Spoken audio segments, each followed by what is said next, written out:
What's up, YouTube? It's Tyron Knight. You tuned to Life. I'm about to be reacting to how good was Larry Bird actually. So I haven't reacted to a video in a while. Haven't reacted to a Larry Bird video in a while.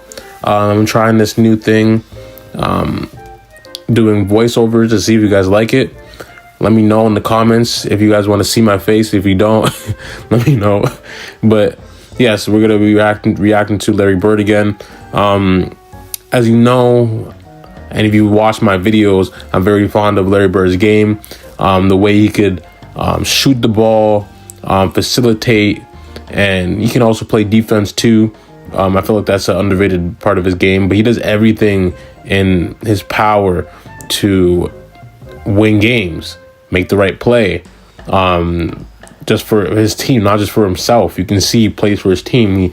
He dives for balls. He's inspired a lot of players, as far as like LeBron James. Like, LeBron James is a great player, and he talked about how he watched Larry Bird and how Larry Bird one of the guys that influenced his game. So you can see his impact in basketball today, and in the evolution of basketball, Larry Bird is stamped as one of the most influential basketball players of all time. It's like beside Jordan, Magic, and all those guys.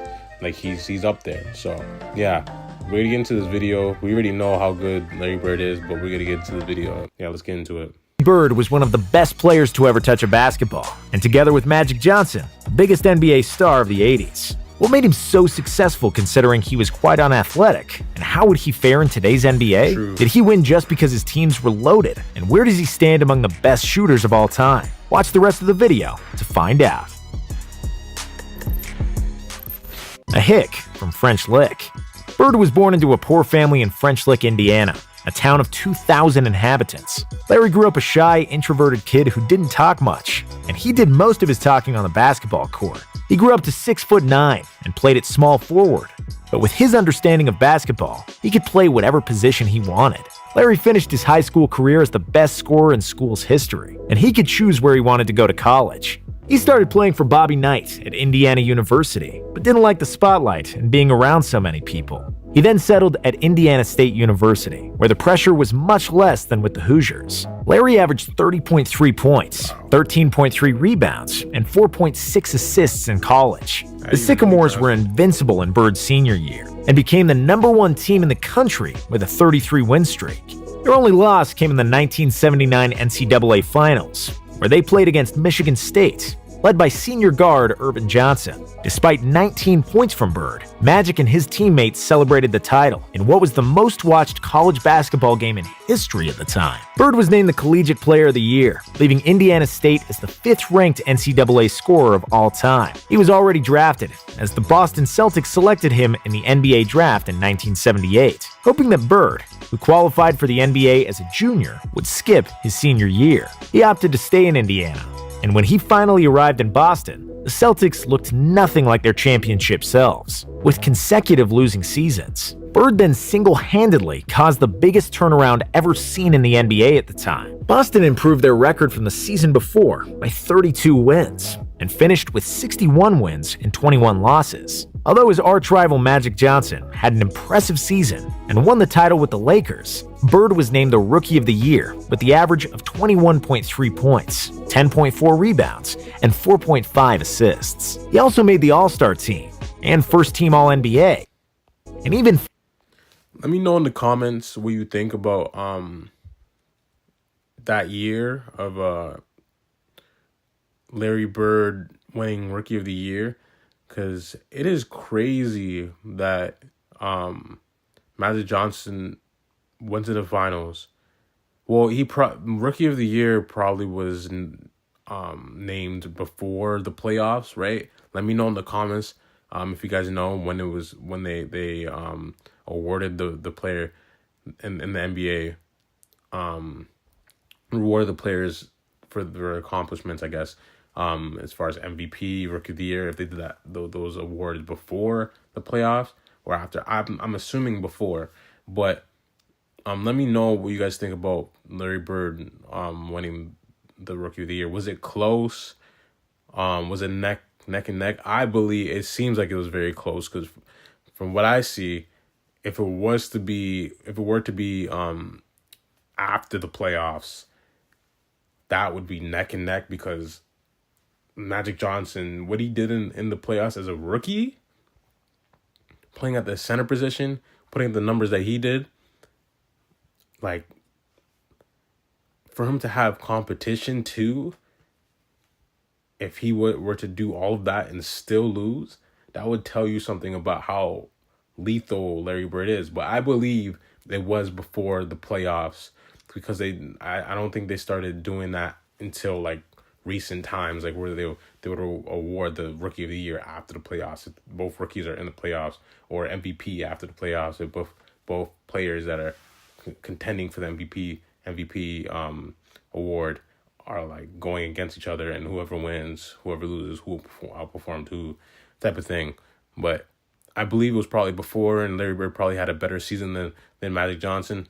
And then in the playoffs, that's when Magic Johnson really broke out and separated himself from everybody else. But Larry Bird was still there, still neck and neck with Magic Johnson. And a lot of people say that Larry Bird was better.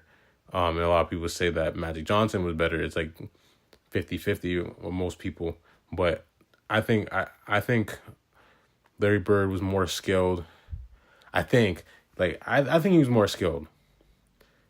I do like his game better, but I don't even know because Magic Johnson's game is lethal too, like in other ways, not just scoring, like passing.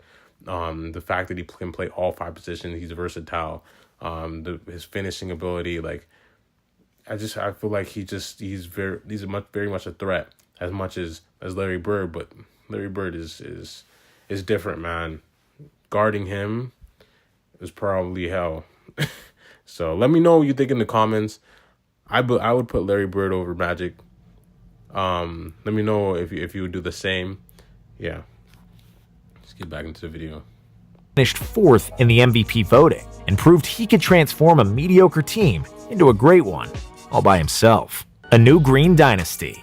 After Bird's rookie year, the Celtics had a busy offseason. Legendary Red Auerbach worked his magic and brought 2 new faces to Boston that would form one of the biggest dynasties in NBA history. Auerbach robbed Golden State by sending them the 1st and 13th pick in the 1980 draft in exchange for center Robert Parrish and the 3rd pick, which became Kevin McHale.